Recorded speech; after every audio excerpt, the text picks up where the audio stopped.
Roundup of Saudi princes, businessmen widens, travel curbs imposed. RIYADH, Reuters, an anti-corruption probe that has purged Saudi Arabian royals, ministers and businessmen appeared to be widening on Monday after the founder of one of the kingdom's biggest travel companies was reportedly detained.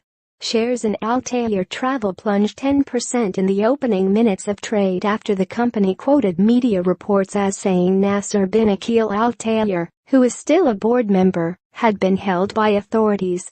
The company gave no details, but online economic news service SABQ, which is close to the government, reported Tayyar had been detained in an investigation by a new anti-corruption body headed by Crown Prince Mohammed bin Salman. Dozens of people have been detained in the crackdown, which has consolidated Prince Mohammed's power, while alarming much of the traditional business establishment. Billionaire Prince Al-Walid bin Talal, Saudi Arabia's best-known international investor, is also being held, officials said at the weekend. The front page of Reuters, a leading Saudi newspaper, challenged businessmen on Monday to reveal the sources of their assets, asking, "Where did you get this?" in a bright red headline. Pan-Arab newspaper Al-Sharq Al-Awsat reported that a no-fly list had been drawn up, and security forces in some Saudi airports were barring owners of private jets from taking off without a permit. Among those detained are 11 princes, 4 ministers and tens of former ministers, according to Saudi officials. The allegations against the men include money laundering, bribery, extorting officials and taking advantage of public office for personal gain, a Saudi official told Reuters. Those accusations could not be independently verified, and family members of those detained could not be reached.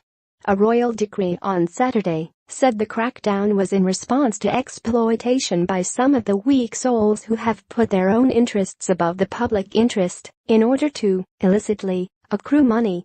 Analysts said the arrests were also a preemptive measure by the Crown Prince to remove powerful figures as he seeks to reshape the economy and society of the world's leading oil exporter.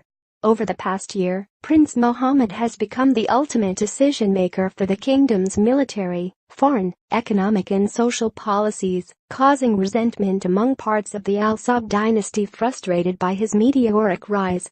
The roundup also targeted Prince Mohammed bin Abdullah, who was detained and replaced as Minister of the powerful National Guard, recalling a palace coup in June which ousted his elder cousin, Mohammed bin Naif, as heir to the throne and interior minister. The line between public funds and royal money is not always clear in Saudi Arabia, an absolute monarchy ruled by an Islamic system in which most law is not systematically codified and no elected parliament exists. WikiLeaks cables have detailed the huge monthly stipends that every Saudi royal receives, as well as various money-making schemes some have used to finance lavish lifestyles. Many ordinary Saudis have praised the roundup of princes and ministers as long awaited and needed to modernize the economy. In September, King Salman announced that a ban on women driving would be lifted, while Prince Mohammed is trying to break decades of conservative tradition by promoting public entertainment and visits by foreign tourists. He has also slashed state spending in some areas and plans a $300 billion sale of state assets, including floating part of state oil giant Saudi Aramco IPO on international markets. But the prince has also led Saudi Arabia into a 2-year-old war in Yemen, where the government says it is fighting Iran-aligned militants, and a row with neighboring Qatar, which it accuses of backing terrorists, a charge Doha denies. Detractors of the Crown Prince say both moves are dangerous adventurism. The Saudi-led military coalition said on Monday it would temporarily close all air, land and seaports to Yemen to stem the flow of arms from Iran to Houthi rebels after a missile fired towards Riyadh was intercepted over the weekend. Writing by Stephen Callan.